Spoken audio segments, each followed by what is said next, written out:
Welcome to our event specifically on the role of data for tourism in the digital world. My name is Alessandra Priante, and I'm the Director of Europe for UNWTO, the United Nations agency that takes care of sustainable, responsible, universally accessible tourism, and tries to give answers and visions to the world of tourism globally. I am very proud, very happy that we were asked to side the very important Western Balkan Digital Summit 2021 taking place in these beautiful October days. And I am really proud to be surrounded by fantastic women in my panel. And it's interesting that data and science and a little bit goes together with women. I really very much appreciate that. And so without any further ado, I would like to introduce my beautiful guests. I'm joined here by Misala Barile, who's policy officer at DG Grow, specifically in charge of tourism and of course the new digital framework and digitalization.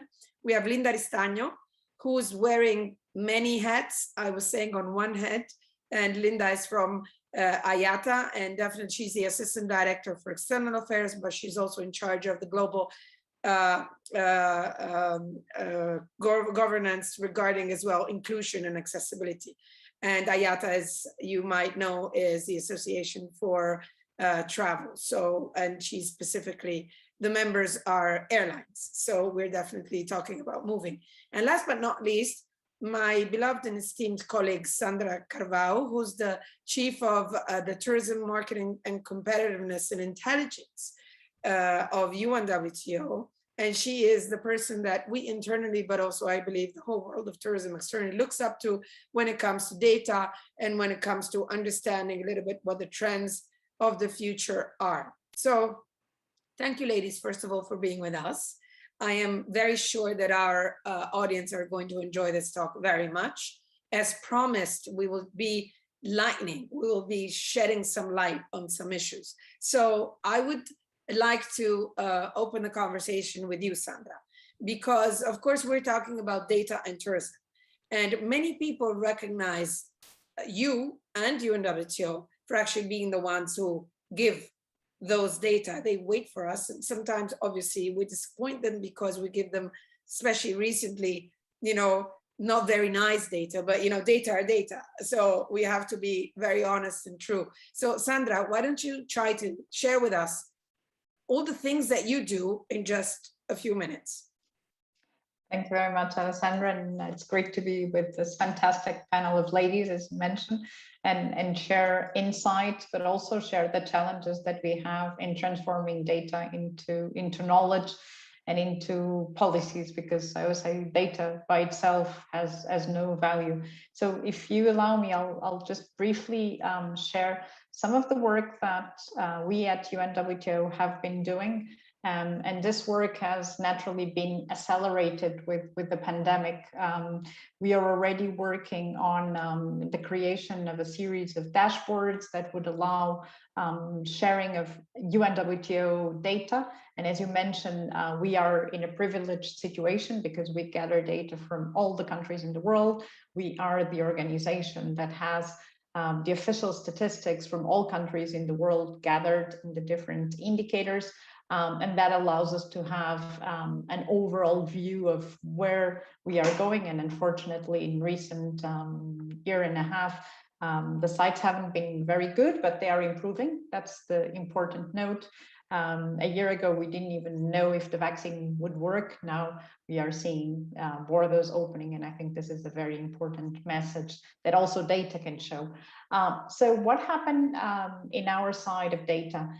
As always, we have a statistical department that takes care of the methodological part that helps member states to improve their statistical coverage. And on the other side, we work on what we call market intelligence. So how do we transform that data, but also complement it with new data sources to have a full picture? So we've developed with the pandemic, the first global dashboard for tourism insights, where we have three main dashboards, which I'll share very briefly because obviously much more interesting to hear from the colleagues and have a discussion. But those three dashboards focus on three key elements. One of them is what we've called the UNWTO Tourism Recovery Tracker. And here you can find information on several areas of tourism. And this is an example of how partnerships have become important in the post-COVID world. I think before there was a lot of data and people were very reticent to share data. I think COVID has brought that opportunity to work together because we all needed to understand what was happening. And here we're very proud to have worked with different partners, private sector, public sector, and we have information for all the regions on indicators such as hotel searches, hotel bookings, and thank God you can see the lines moving up in the graphs. You can also see that obviously we're still very much behind what we would be at this point in Europe. For example, hotel bookings are still at 70% below year on year. So this is just an example of how partnerships are important, but also how it is important to make sense of the data, to compare different indicators, to have a full picture, but also to partner with different entities.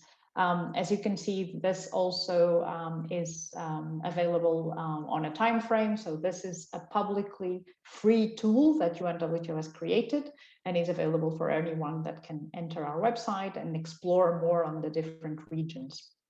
The second dashboard I'd like to share is that of official statistics. So here we've seen the different data that the partners can provide, and many of them are based on big data, such as Google searches. The second component, which is critical here, is to collect and to share the data that countries have. So here we have made available on a monthly basis based on the UNWTO World Tourism Barometer, which is a tool that we have now stepped up in terms of regularity, and allows us to have information by month of where the different regions are. Our new data covering up to August will come out at the end of September. So now you can find information from January to May. You can compare different regions, compare with the previous year as well. And for the colleagues here for the Western Balkans, you can compare your performance of your country with other countries. So you can see exactly by month how your country is performing. You can see here Bosnia-Herzegovina, you can see Montenegro, North Macedonia. So I think this, for a benchmarking perspective, is a very useful tool. The final element that I wanted to share, and this would not have been possible without the great partnership we've developed with IATA. It's been really a pleasure to develop this project, and it's the only one almost in the world that you can actually access information on all the requirements for international travel at this moment. So you have information on what is required for air travel, how are the destinations open or not, what regulations are in place if you need to use a mask, outside, inside. So this is really, I would say, a unique tool, and we've had really good feedback and a lot of questions from users, which means that there's a lot of lack of information around. So again, just to give you an example, this is the data that comes from IATA on travel and mobility, and this is the case of Serbia. And this is updated as much as we can. And for the countries present here, we do invite you to look at it, because without information updated from the countries, the value of the tool is not as good. And finally, it allows you also to have a vision of the map. I can tell you this map looks much better these days than it looked 2 months ago. As you can see, the color blue light is starting to gain space. And there's already some of the countries also which are less restrictive. So positive signs coming out in terms of travel restrictions as well. Finally, Alessandra, if you allow me, just I'd like to leave maybe for the discussion and for everyone that's with us today, 4 elements that for us were critical, and I think are critical for countries as well. One is the importance of strengthening official statistics. It's key to make sure that tourism statistics are a key element of national statistics, to complement those as much as possible with new data sources, and particularly for tourism, mobility, consumer behavior. Big data is a fantastic way, when well used, to do that. The second point is data sharing, because we tend to work in silos and we all have a lot of data that complement each other. So how can we create partnerships among ourselves? We know that obviously we cannot share all the data, but what kind of data can we share? The third point is to invest in market intelligence systems. I think technology today allows us to invest at national level in building dedicated systems for tourism. And in this case, it's critical also to consider the skills, because often we know that skills development in this area is a challenge. And the last point is to make sure we do communicate the data that we have, because sometimes we make a huge effort and then it ends up on our internal systems and not available for everyone. So with that, I thank you very much for the time, and very much looking forward for the discussion, and great to be here with you. Thank you very much, Sandra. You definitely set the ground, and also for many, many concepts. And definitely, I mean, if we're talking here about the importance of data for the global recovery, it is clear that data, they are the base, the main ingredient, the core ingredient for many recipes.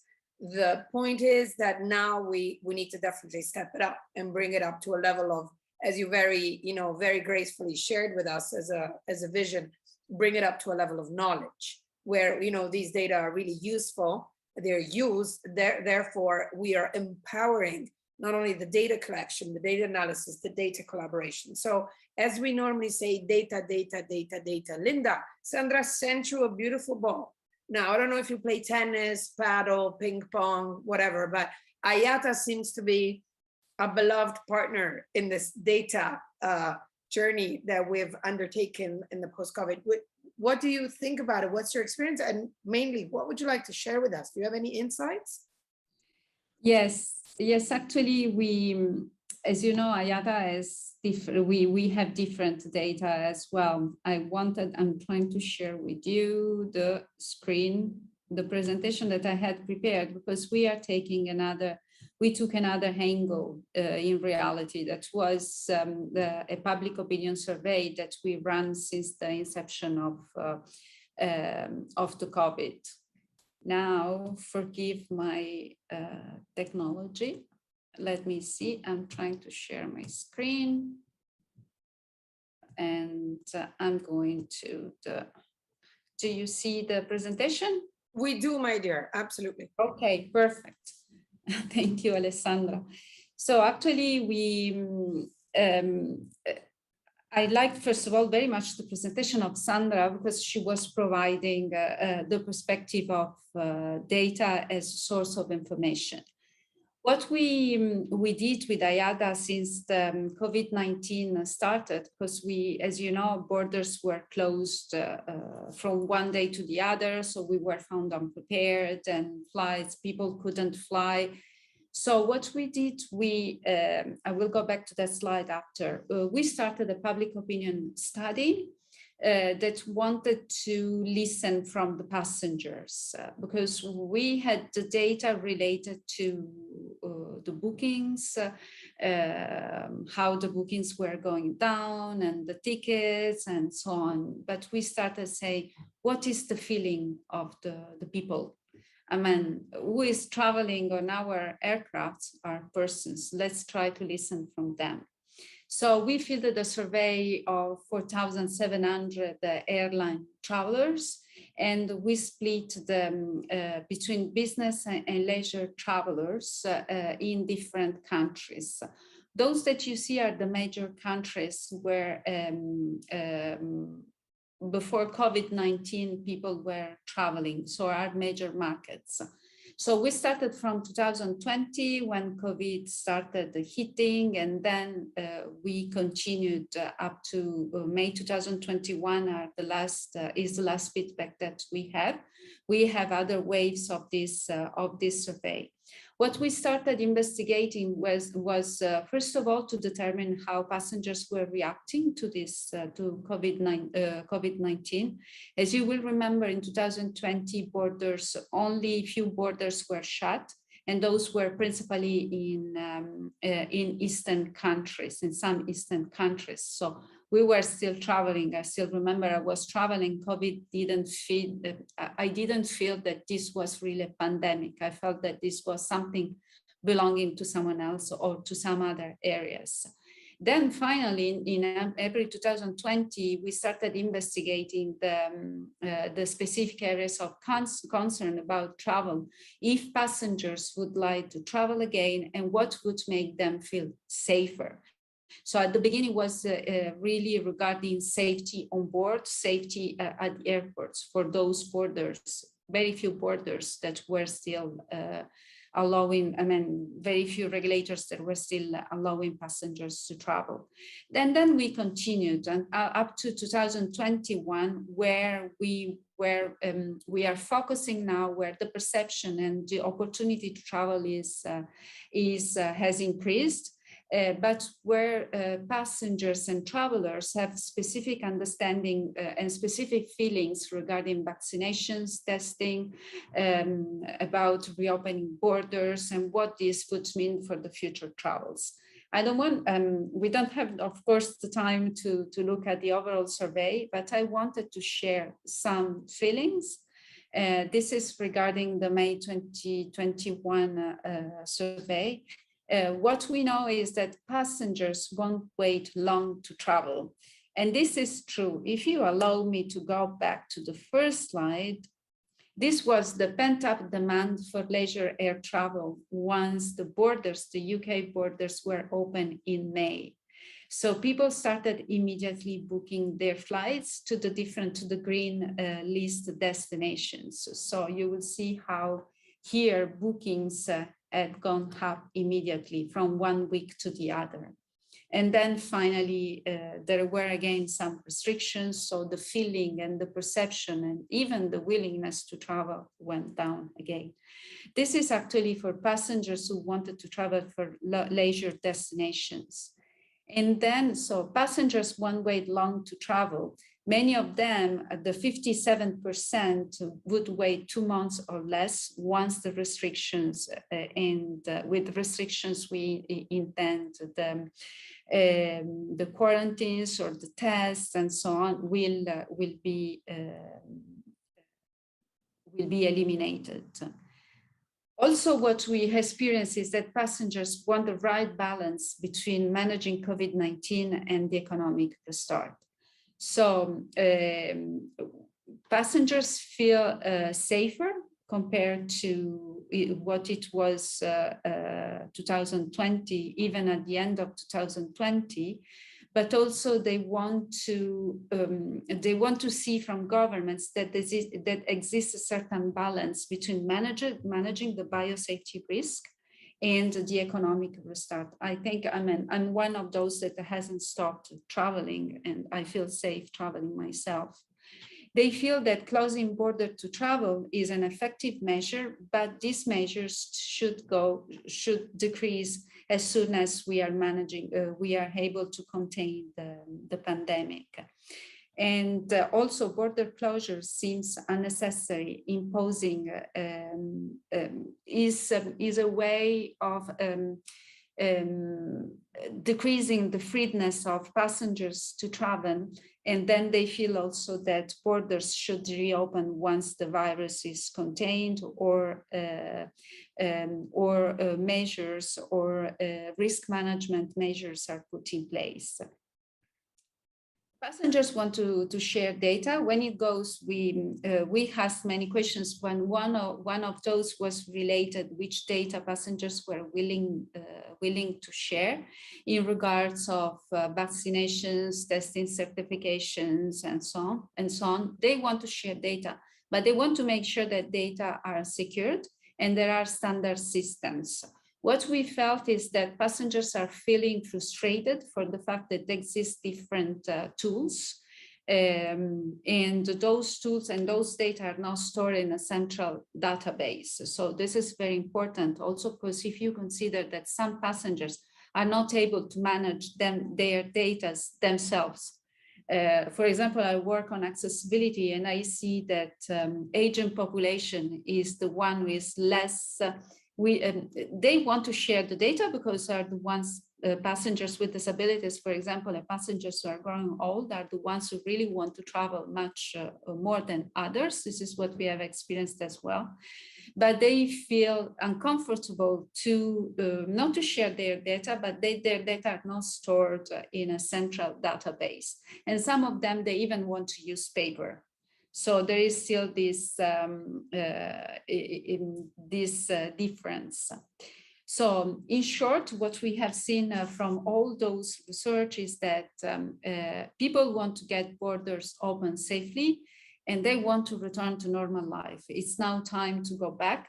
Measures in place should be temporary, despite when it comes to wearing masks, for example, those measures, there is still not a clear, some passengers want to eliminate the mask wearing, others want still to use masks. Vaccinated passengers should be free to travel, but also there should be options for those who would not be able to be vaccinated. Very interestingly for us, the cost of testing is perceived too high in some jurisdictions. That is, deterring people from traveling. In Switzerland, tax is free, but in some jurisdictions, it's very, very, very high. So sometimes when economies are not so huge, family economies, people don't travel because the cost is very high. There should be alternatives to quarantine, and the digital vaccination pass is something very important, but there needs to be harmonized in certain way. I will not go to the open destination because Sandra covered everything, and in the interest of time, I will stop here. Thank you so much, Alessandra. Thank you, Linda, for this very insightful view on what data can be used for, and mainly on the fact that, you know, when we're analyzing data, there's very many sides of it, and definitely with this survey, you've been focusing on the demand, that this is how we call it, no? The side of the people that want to travel. So it's very important for us to have that type of data, because that type of data gives us the pulse of what is happening on the other side, and therefore can really influence. So going back to also what Sandra mentioned in the beginning, the importance of data is how we use those data, for what purposes. And when you're designing a policy, you definitely need to take everything into consideration. So offer and demand definitely need to be considered at the same way. So at the end of the day, tourism is such a fantastic industry because it's an industry of people. So even the most capillary element, even the most detailed molecular data is important for us. And most of the times it's even more difficult to draw a synthesis because of all the differences that we have. So talking about synthesis, Misa, you have, you know, a fantastic position at this point, because you can give us an overview from the EU perspective, obviously the EU 27 perspective on what's your strategy for data in tourism. So Misa, please enlighten us. I don't know about enlightening, but I am so interested in all this. And the two panelists that came before me, I think set the tone perfectly, because this is exactly what I wanted to talk about. I want to talk about data and tourism, which is not just traveling, you know, but traveling is a big chunk of it, makes it happen. So what I had in mind to discuss with you, well, not to discuss necessarily if there's no time, but to present, is the idea what the EU is doing on data, which started, it's a massive amount of work, which started before COVID. And if any of you are aware or familiar with the intricacies of our policymaking, then you know that if I put in a data governance act that came out in November 2020, then you know we started in November 2018 minimum, you know, so we started before COVID, thinking, well, you know, the value of data is so massive that needs, and it comes with such complexities for regulatory framework that we need to start tackling this. That's what the Commission has been doing since before COVID, and we've proceeded at lightning speed, I'd say, considering that we came up with a Data Governance Act that looks at ensuring trust in data transactions. We came up with a Digital Markets Act that's trying to regulate the market powers between big players, small players, which make up the chunk of, particularly in tourism, of the industry, EU level, particularly in tourism. And that came up last year. And this year it gets getting more exciting still, because what they're doing, my colleagues at DG Connect, what they're doing right now, and we work closely with them, is to also look at sets of high value data that we believe should be absolutely made open access. And I'll get to that in a minute, because the value of data is one of those points, one of those intricacies that we have to put our minds to, and we cannot solve without the help of the industry, like IATA, for example, as they're working with the UN, with you guys. The last bit last building blocks I wanted to mention quickly is the Data Act. It is now we're discussing it internally, now be negotiated, but what is it trying to do? And this will be very clear when you get to tourism, which is an obvious case study, is trying to see whether it is possible to incentivize those that have the most data in the market, share it. Because data has a value, and as I said before, and you cannot escape it. You cannot just say we want open access to everything. And I think Sandra said it before me, and so Linda, some data cannot be shared, but how do you incentivize this? How do you make sure that the market is fair? All these building blocks are touching upon tourism. And that is why I'm happy I'm here, because I can talk about this with the experts. And what I want to talk about when I talk about data in tourism is the following. Commission, when it takes data and it takes tourism, it talks about sharing. So what we are doing is working towards more sharing in the tourism sector. Now, for lack of time, I will not go into the whole policy framework that's specific to tourism, but if you have questions, shoot them later, and I'm happy to give you links and names. But data sharing in tourism, what are the issues? And this is what we've been trying to do in the past 6 months, 4 months. The principles I mentioned earlier with all those building blocks that together should give us a good policy framework, regulatory framework at EU level for the governance of data. Those principles are fairness, trust, quality, and access, and I put them there. And they tell you, once you have access to this data, then you can get a story. But what we have found out, we're talking to the industry, asking them, what data do you want? Following several occasions where we were asked to pursue this, was the feeling that there is a lot more interest in data and data strategies than there is preparedness for it in tourism. So there's more interest than there is maturity at business level or at destinations level. So it's not just the private sector offering, tourism services, it's also destinations. And so we got them around the table, and I think you were all there in July when we had this workshop discussing the first steps for data sharing. And what we realized is, well, if there is a lack of preparedness, then obviously the right question to ask is, what can we do to help you develop a data strategy? Because take those principles that I mentioned, they are great principles, but they don't work unless you know what to do with the data you got. So imagine a marvelous world where we open up all data that you need in tourism, in the tourism sector. What if a destination doesn't know what to do with it? What they don't have the right skills to handle it? What they don't have the right strategy? And so the first thing that we are doing for data and for tourism is to ask the industry, to get them around the table and get them to write for us a code of conduct. And a code of conduct is going to answer a few questions. Now, they just started working a week ago. We met together a week ago. That work, I think, at least until next spring, summer, and then the document should be ready before the summer. The industry, well, the idea of the code of conduct is precisely to offer guidance and help the industry develop maturity, develop a data strategy. It's a simple concept, but it's complicated, because when we go to talk about it, what came up was, and I'm just mentioning a few aspects that I'm sure that you feel familiar. Some of them have been mentioned by Sandra earlier. She said, there's partnerships that you need to consider, this trust.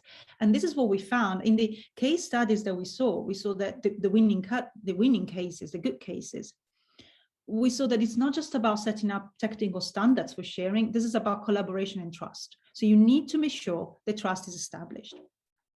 How you do that, there's several principles. Reciprocity is one, safety is another, several principles to tackle, intellectual property too. But one of the aspects for building trust that we found was, please don't rush it. So what the experts came to tell us was, this is great, we need it, the tourism sector needs it, but no rush, don't rush it, take baby steps. Because you need to first and foremost establish trust among all the players. Also, you know, taking steps is a good way of getting started with maybe like something small, and then share more and more and more and more. And this will take us to the next steps, which would be, and I get it there, having a data space for tourism. Small pause. The Data Governance Act that I mentioned earlier, November 2020, asks us to set up sectoral data spaces. What are data spaces? Every sector decides what it is. Every sector, in other words, decides what the governance of it is. In tourism, we are lagging behind. We need to understand what we want the data space to look like.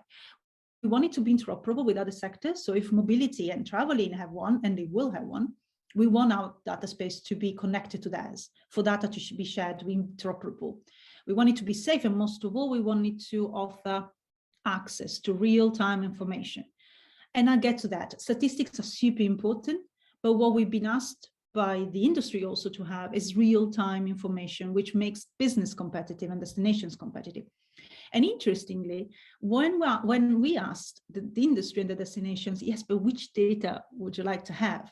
They asked us for transport, mobility, traveling, flying data, obviously, like Ayata just explained, and like Sandra and Linda just told us, the exact same thing. That's what they want. This is what is needed. But they also asked for telecom data, you know, mobile data that you have in your phone. They asked for spending data.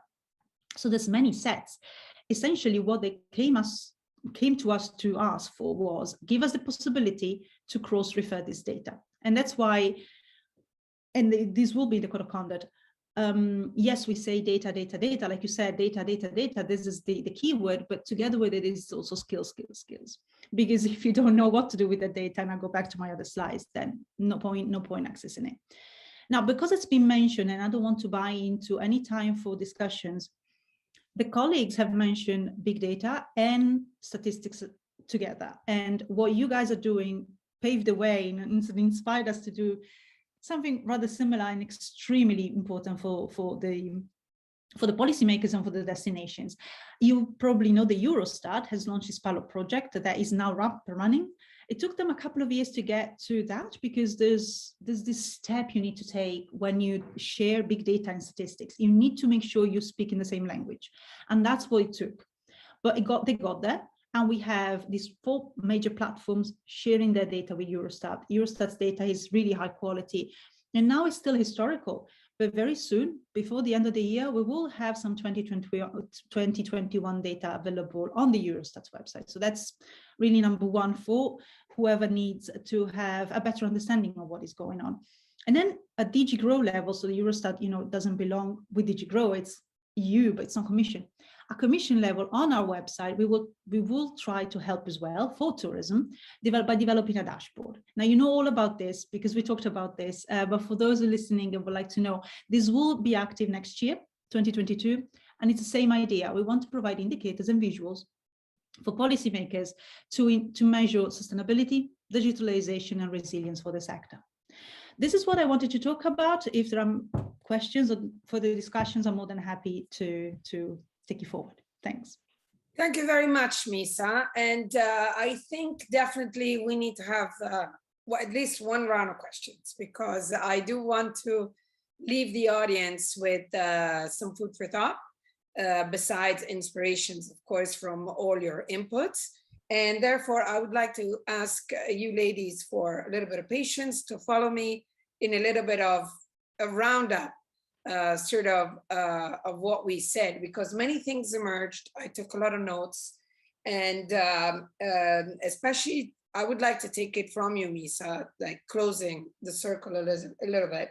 You spoke about trust, you spoke about governance, you spoke about digital skills, as well as, you know, data, big data. Sharing is caring, I would add.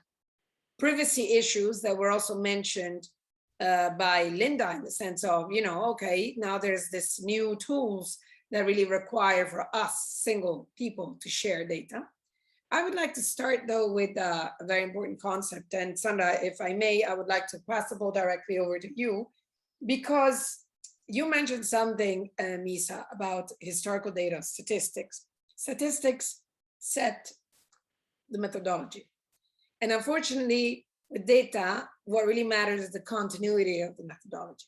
And so the more continuous it is, the more stable it is, the more the data have a meaning. Because of course, we all know from our own, let's say, national experiences that, you know, data often serve purposes. You know, this is why there somehow is important that data are also kept and preserved in their power of communication, and rather than being used. You know, often data are used by categories who want to ask for money, so they'll be very happy to say, oh no, things didn't go so well, or other ones that really work on the opposite way. They want to be rewarded, so they say, oh, look how well we did. So, you know, it's very important that we sort of keep the main rules of the recipe correct. So definitely, but tourism is about forecasts.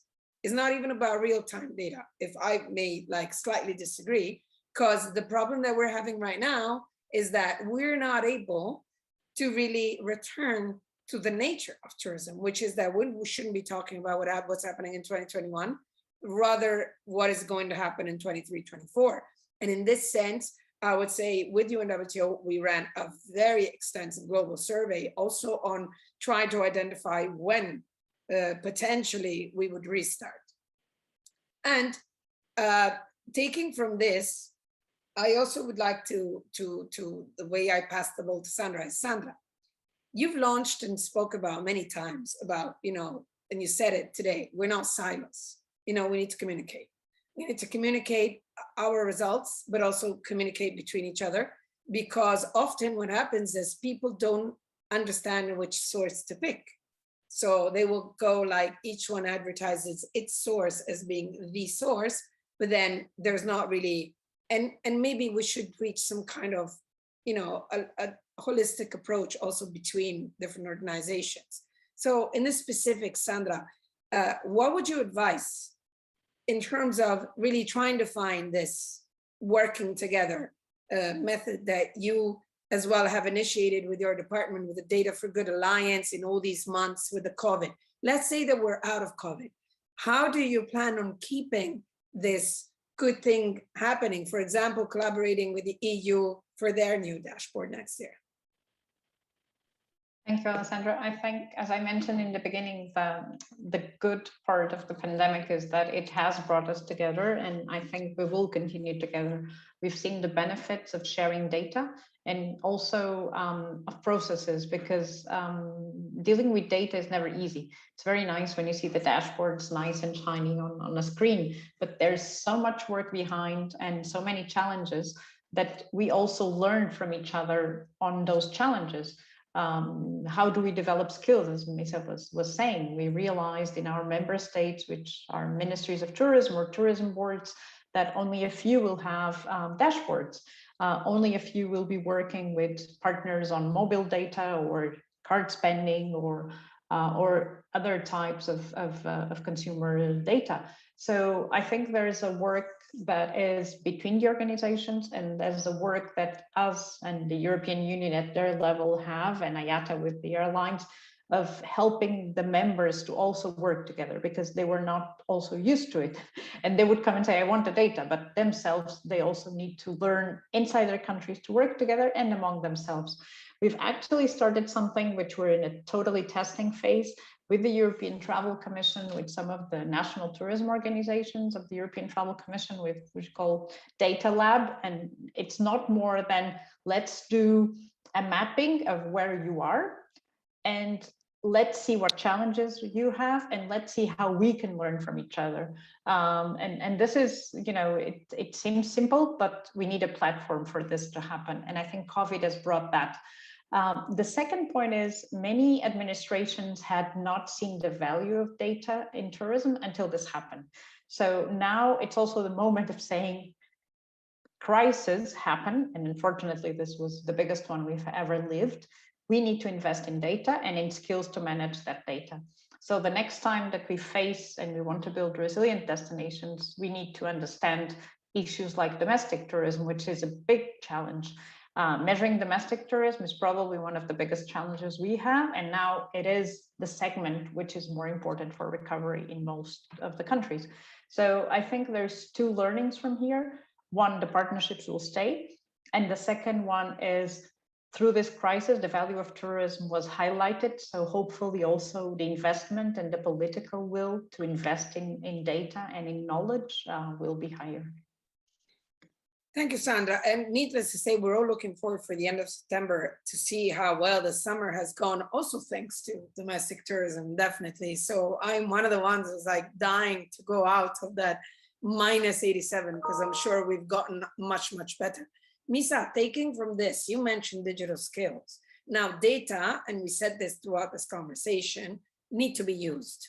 Okay, need to be understood and need to be made, let's say, chewable, digestible, especially to policymakers and to the people and heads of governments who would then need to make decisions. And definitely, this is a very important step. So, specifically from your observatory, how did you see this changing, and what would you say is the main challenge that you will still have to face in terms of convincing people on the importance of data or their use? Thanks. I think the key word was mentioned already, and thanks, Sandra, for mentioning again and again, it's partnerships. And I think partnership will bring us forward, because you're right, the skills are lacking. Why? Because there is, well, there are the resources to develop them. So let's be honest. But in two directions, how can partnerships help us? Take a destination that does not have the skills to access, to use all the data that they want, even if they could access, which is not always the case. But let's imagine that they could. There are two ways of doing this. We support, at EU level, we support destination and small medium enterprises with, innovation hubs. We have angel consultants. We have lots of tools that go in and provide these skills and provide the small and medium enterprises with the space and time to learn, but it's not enough. The partnerships that need to happen are across these destinations, or public and private partnerships, and they are happening. And these are the good cases that we take forward when we talk data to our stakeholders in the sector. And I'll give an example of that I think is most fitting. There are on the market already those more normally startup companies who do provide the key service of analyzing this data for you, if you're a small and medium enterprises or a hotel or a destination, for a fee. They will access this data and they will analyze it for you, and you will have the strategy that you need. So this is already existing, and we don't want to change the market or to step in and change this, unnecessarily.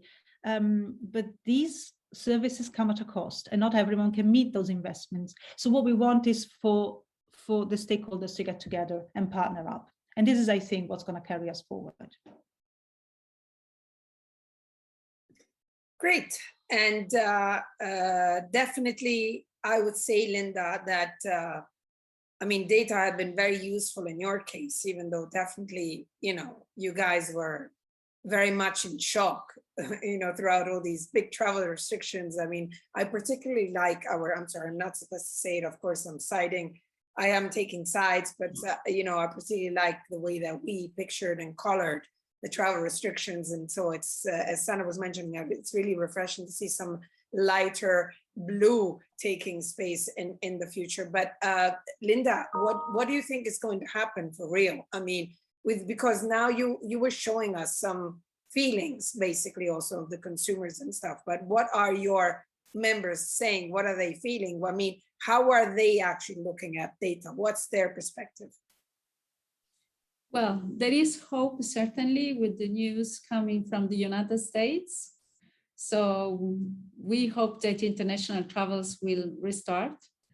And what we have seen, for example, with the destination tracker that we open destination tracker that we are running with the UNWTO, we have seen that there are some destinations, for example, that are more open compared to others. So for what happened for tourism, for example, we have seen many people, a lot of travelers going to certain destination.